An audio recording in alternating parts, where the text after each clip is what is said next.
আমার কাছে এই খবর আসছে যে আপনি ছাত্রদের গুলি করার পর্যন্ত নির্দেশ দিয়েছেন। আপনি ছাত্রদের গুলি করার পর্যন্ত নির্দেশ দিয়েছেন। আপনারা যেদিনকে আমাদেরকে সাদা গাড়ির মাধ্যমে তুলে যাওয়ার প্ল্যান করছিলেন যে আপনাদের প্রশাসনের সিটিএসবির মাধ্যমে আমাদের তুলে নিয়ে যাবেন, সেদিনকে আমরা বলছি আমরা ভার্সিটির অথরিটি ছাড়া যাবো না।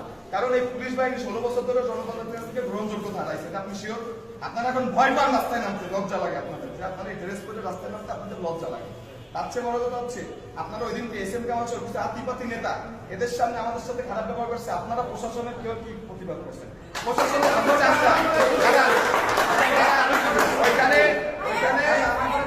ওইখানে একজন সিনিয়র সিটিজেন ছিল আমাদের অভিভাবক, তাকে রাজাকারের বাচ্চা বলে গালি দেওয়া হয়েছে। আপনি তখন কেন প্রতিবাদ করেন নাই? আমি দাঁড়ান, আপনাদের প্রশাসন ছিল, দেখে আপনি একটু সামনে আসেন। লজ্জা করতেছে, সামনে আসেন, এখানে আসেন। প্রশাসনের চামচারা যারা আছেন এখানে ভবিষ্যতে থামাবে না, এটা তো আমরা মানতে পারি।